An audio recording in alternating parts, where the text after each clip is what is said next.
Alors à Chambéry, enfin la manière dont j'ai rencontré Jean-Pierre, plus exactement, c'était à l'époque où un responsable de l'institution a distribué des papiers proposant de s'inscrire à un casting. Bon, moi je l'ai eu en main, je me suis dit ah, ok, pourquoi pas. Le week-end d'après, je suis rentrée chez moi et donc je l'ai posé sur la table.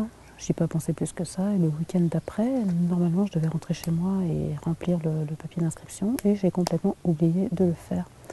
Le lendemain, on était lundi, je me suis rendu compte que la date était passée depuis la veille.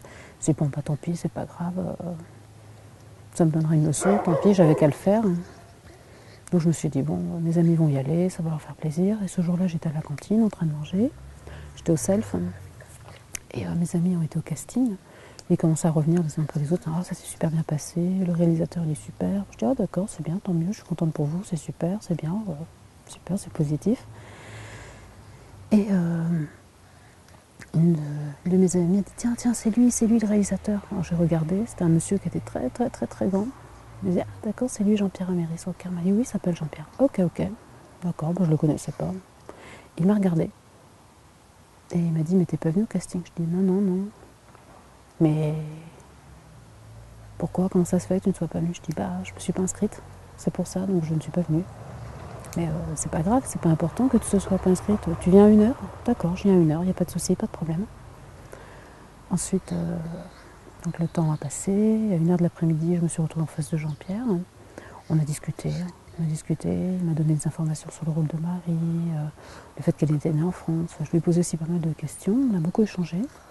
J'ai trouvé très intéressant notre échange. Je fais waouh, enfin, tout ce qu'il m'a expliqué, je trouvais ça très intéressant. Aussi par rapport au fait que Hélène Keller, elle a été très médiatisée et que l'histoire de Marie, personne n'en est parlé. Donc moi j'étais épatée par le fait qu'il souhaite comme ça la faire connaître. Donc c'est comme ça qu'il y a eu une autre rencontre à Chambéry avec Jean-Pierre. C'était au Self.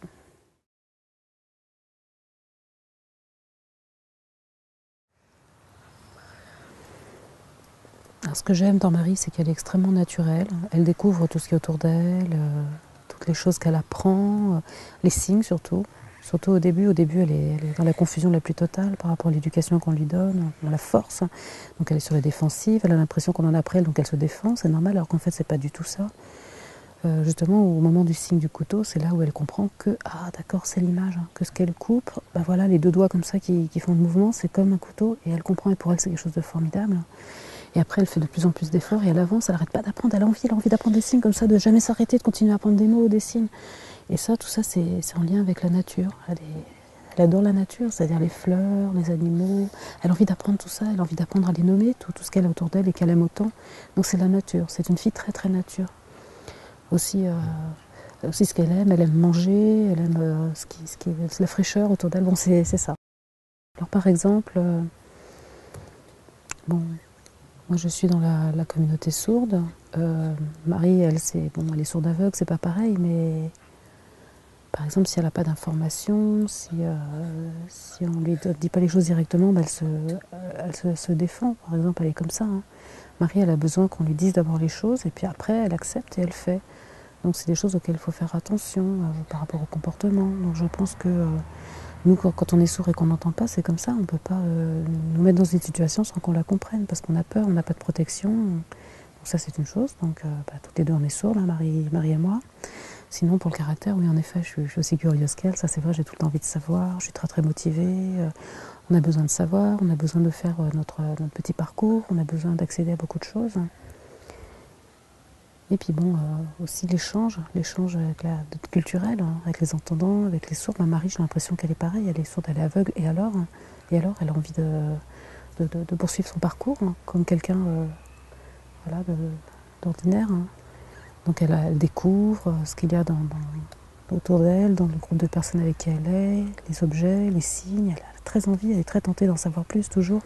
Et c'est comme ça après qu'elle s'en sort. Moi, c'est pareil, en tant que personne sourde, je connais la langue des signes. Bah, comme les entendants, eux, apprennent à parler. Et bon, on a tous nos différences, mais les entendants entendent, ils sont motivés pour apprendre des choses avec l'audition. Nous, c'est avec la langue des signes, les sourds.